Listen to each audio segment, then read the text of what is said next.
Assalamualaikum warahmatullahi wabarakatuh. Perkenalkan, nama saya Puan Satyani Sarasayu. Saya adalah mahasiswa bimbingan dan konseling Universitas Pancasakti Tegal. Nah, pada kesempatan kali ini saya akan memberikan materi layanan klasikal berupa video. Nah, pada video kali ini saya akan mengangkat tema mengatasi kejenuhan belajar di masa pandemi COVID-19. Sebelum kita memasuki materi, alangkah baiknya kita berdoa terlebih dahulu. Semoga kita diberi kelancaran dan diberi pemahaman, supaya kita diberikan kesehatan oleh Tuhan, bisa melakukan pembelajaran setiap harinya melalui online, serta dijauhkan dari wabah virus COVID-19. Berdoa mulai.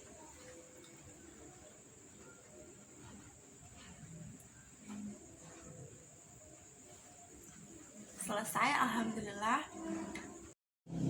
Nah, pada kesempatan kali ini saya akan memberikan 4 poin atau 4 poin materi yang akan kita bahas.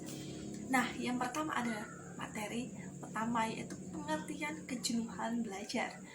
Yang kedua ada bentuk-bentuk kejenuhan belajar. Yang ketiga ada faktor penyebab kejenuhan belajar. Yang keempat ada tips belajar di masa pandemi. Menurut KBBI, kejenuhan adalah padat atau penuh sehingga tidak dapat memuat apapun. Jadi saat kita melakukan pembelajaran, saat kita mengalami kejenuhan, kita tidak bisa menyerap pemahaman itu. Nah, arti dari kejenuhan adalah jenuh, bosan. Nah, untuk pengertian dari kejenuhan belajar adalah rentang waktu saat kita melakukan pembelajaran namun tidak dapat memberikan hasil apapun. Nah, saat kita melakukan pembelajaran, pernah nggak sih kita merasa saya tidak mendapatkan hasil apa-apa dan saya tidak memahaminya? Adalah kejenuhan belajar. Nah, bagaimana sih caranya agar kita bisa mengerti kalau kita itu sedang mengalami kejenuhan belajar? Kalian harus menyimak video ini agar kalian tahu kalian sedang kejenuhan dalam belajar atau tidak. Dua adalah bentuk-bentuk kejenuhan belajar. Yang pertama ada malas belajar. Nah, saat kita udah malas nih ya, udah malas belajar, kita merasa belajar terus menerus dan kita merasa jemu gitu ya.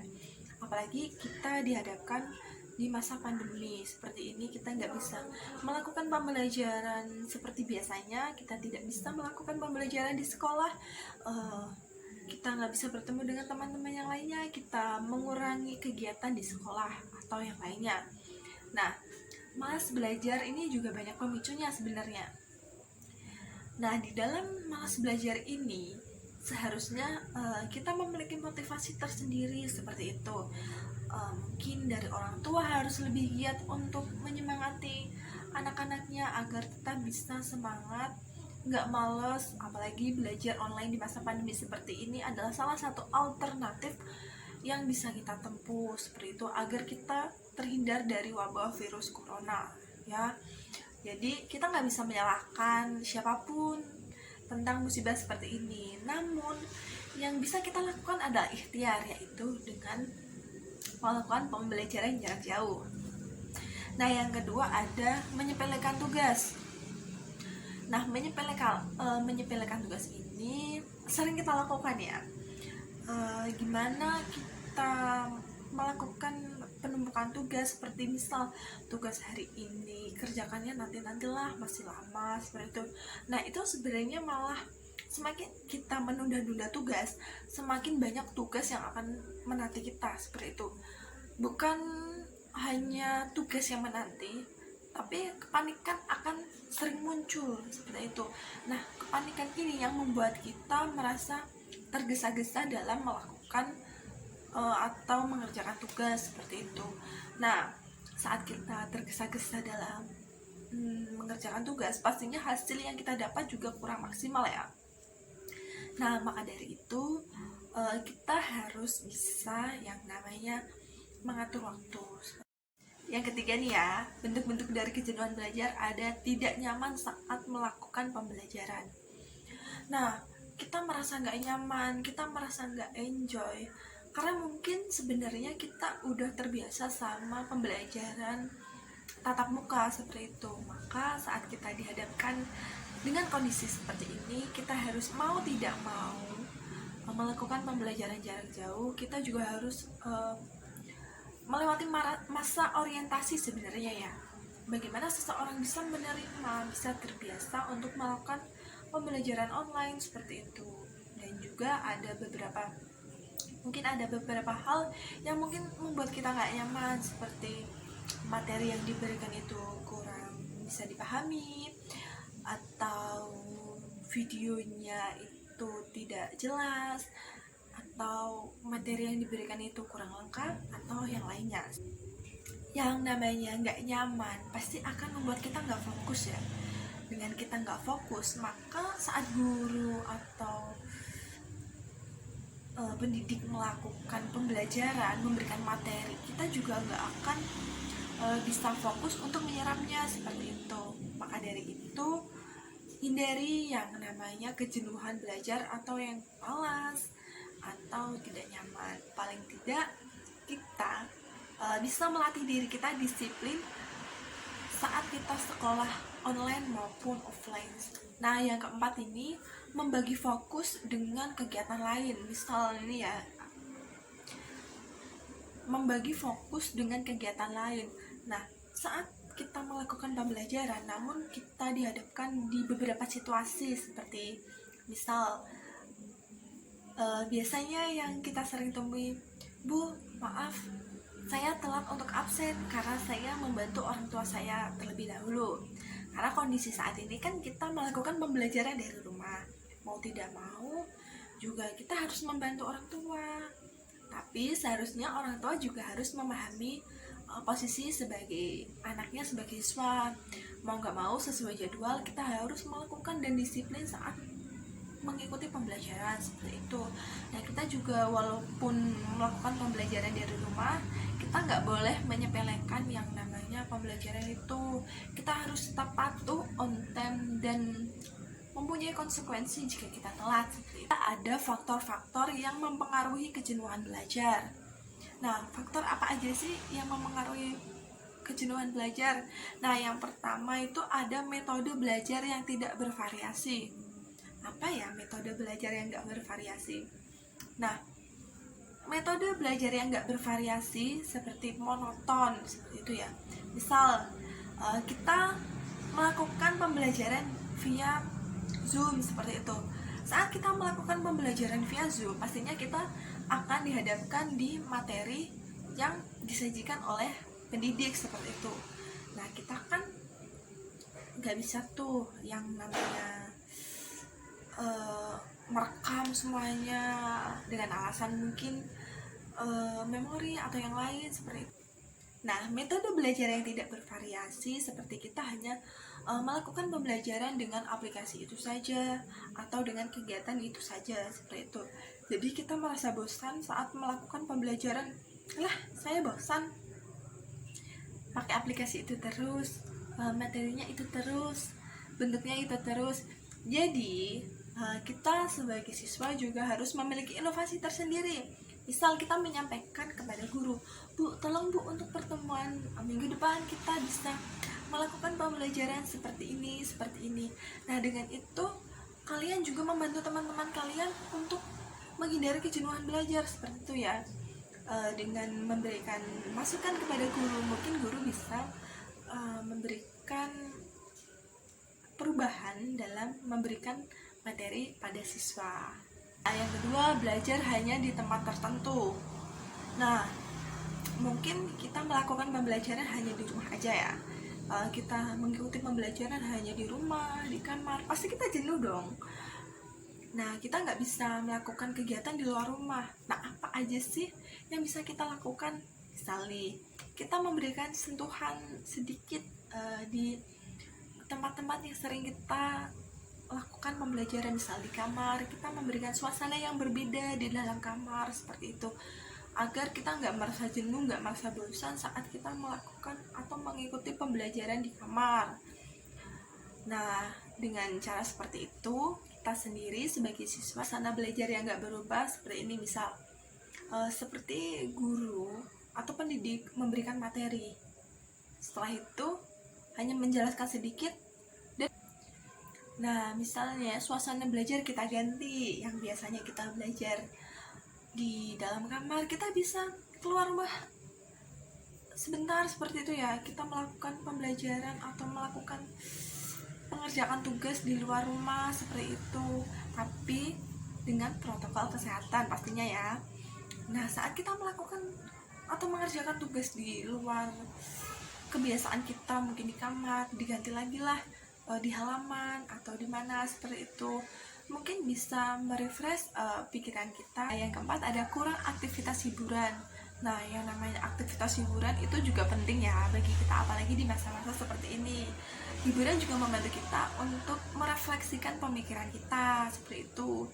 Jadi bukan dengan kita melakukan pembelajaran terus-menerus, mengerjakan tugas terus-menerus, tapi kita juga perlu hiburan seperti mungkin menonton TV, menonton YouTube, atau mendengarkan musik. Itu bisa merefleksikan pemikiran kita supaya kita bisa menerima pembelajaran atau bisa menerima pelajaran yang diberikan. Nah, di sini juga saya akan membahas beberapa akibat yang ditimbulkan oleh kejenuhan belajar. Nah, banyak nih akibat yang ditimbulkan saat kita mengalami kejenuhan belajar. Nah, dari mulai nilai jelek ataupun yang lainnya. Pertama itu akibat yang bisa ditimbulkan dari kejenuhan belajar adalah malas belajar secara permanen. Nah, ini yang kita takutkan. Malas belajar yang permanen adalah dampak yang paling besar yang dirasakan seseorang saat dia mengalami kejenuhan belajar. Benar-benar tidak memiliki motivasi belajar seperti itu adalah akibat yang paling buruk dari kejenuhan belajar. Nah, yang kedua, hilang semangat saat ingin melakukan pembelajaran atau mengerjakan tugas. Nah, hilang semangat juga salah satu akibat dari kejenuhan belajar. Semangat adalah salah satu penunjang kesuksesan saat kita melakukan pembelajaran atau mengerjakan tugas.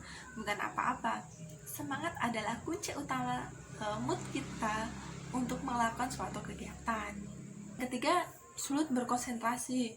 Seseorang yang udah merasakan atau mengalami kejenuhan belajar, pasti dia sulit berkonsentrasi dalam pelajaran atau mengerjakan tugas. Misalnya saat dia mengerjakan tugas, dia akan merasa panik seperti itu. Nah, itu adalah salah satu akibat dari kejenuhan belajar. Yang keempat, ini adalah salah satu yang bisa kita lihat di lingkungan kita adalah siswa yang biasanya rajin menjadi malas. Nah, kenapa bisa dan merasakan kejenuhan belajar, dia juga akan merasakan malas. Yang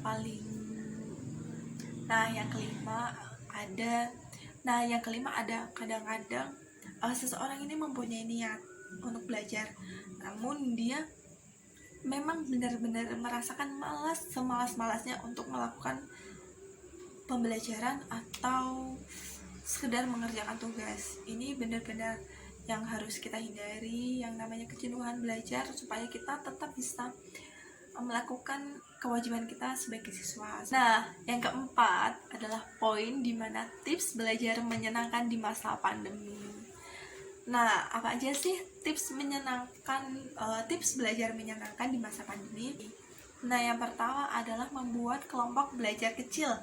Nah, kelompok belajar kecil ini bisa dilakukan secara online maupun offline, karena kita membuat kelompok yang kecil dan mengurangi anggota kelompok seperti itu. Misal kita bisa melakukan atau bisa membuat kelompok yang lebih besar tapi melalui online saja seperti itu.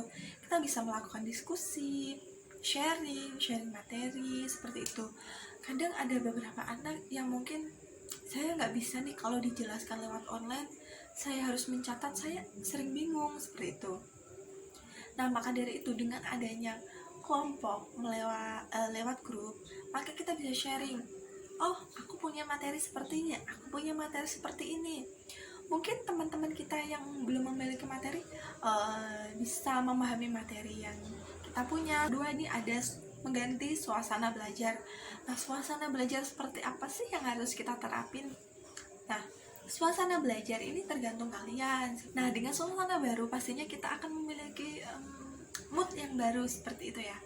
Kita bisa memberikan sentuhan pada tempat yang mungkin kita sering melakukan kegiatan di situ, atau sekedar memberikan suasana baru, misal dengan kita mendengarkan musik atau kita dengan makan. Nah, yang ketiga ada melakukan aktivitas ringan. Nah, aktivitas ini adalah bisa kita tidur sebentar, atau kita melakukan kegiatan sebentar seperti itu. Jadi kita nggak hanya fokus belajar, namun kita bisa merefleksikan pemikiran kita sebentar aja gitu. Empat, ada membuat list kegiatan. Nah, list kegiatan ini adalah list kegiatan jadwal kita seperti itu. Jadi saat hari ini mungkin ada tugas seperti ini, kita harus mengerjakan dengan deadline hari ini seperti itu. Jadi dengan membuat list tugas atau list kegiatan, paling tidak kita mempunyai waktu-waktu tertentu untuk melakukan kegiatan seperti itu. Jadi saat kita melakukan pembelajaran, kita bisa menghindari kegiatan yang lain. Yang selanjutnya ini ada tips menghindari kejenuhan belajar. Yang pertama, catat semua materi yang dijelaskan oleh guru. Kita bisa mencatat materi-materi penting atau merangkumnya sesuai pemahaman kita. Nah, jika kita merangkum atau menulis sesuai pemahamannya kita, pasti kita akan bisa lebih cepat untuk menyerap materi seperti itu, karena tulisan atau catatan itu berdasarkan apa yang kita pahami seperti itu. Yang ketiga, ada selalu on time dan disiplin saat mengikuti pembelajaran online. Nah, bukan hanya waktu sekolah saja, sekolah tatap muka aja kita dituntut untuk disiplin, dituntut untuk on time datang ke sekolahan, tidak. Tapi saat kita melakukan pembelajaran online atau PJJ, kita juga harus disiplin. Nah, yang namanya tata tertib harus tetap dilakukan, seperti itu dari mulai seragam, ketepatan waktu, tugas dan lain-lain seperti itu harus tetap kita terapkan. Karena di sini kita sebagai siswa, kita harus menerapkan yang namanya tata tertib sekolah sesuai dengan normanya. Walaupun saat ini kita sedang melakukan pembelajaran jarak jauh, kita juga harus tetap melakukannya. Jadi kita udah paham tuh yang namanya kejenuhan belajar, penyebabnya, akibatnya, dan lain-lain. Nah, makanya mulai dari sekarang kita harus menghindari yang namanya kejenuhan belajar. Saat kita sudah mengalami yang namanya kejenuhan belajar, paling tidak kita bisa meminimalisir akibat-akibat yang ditimbulkan oleh kejenuhan belajar. Nah, adapun hal-hal yang bisa kita lakukan saat kita udah merasa jenuh saat belajar, paling tidak kita beristirahat sejenak untuk merefresh pemikiran kita, merefresh otak kita agar bisa menampung materi-materi selanjutnya seperti itu. Bukan dengan kita udah merasa jenuh maka ya sudah, kita nggak belajar lagi, bukan seperti itu. Tapi kita istirahat sejenak untuk bisa yang namanya merefresh pemikiran kita agar kita bisa memuat ulang atau bisa menambung lagi materi yang akan diberikan seperti itu. Nah, kejenuhan belajar ini walaupun sepele, tapi mempunyai dampak yang besar bagi seseorang seperti itu. Khususnya kepada kita nih, saat kita udah benar-benar jenuh banget dalam belajar, kita harus bisa yang namanya melakukan hal-hal yang bisa meminimalisir atau bisa menghilangkan kejenuhan seperti itu ya. Nah, sekian dari saya. Terima kasih atas partisipasinya. Semoga materi ini bermanfaat. Wassalamualaikum warahmatullahi wabarakatuh.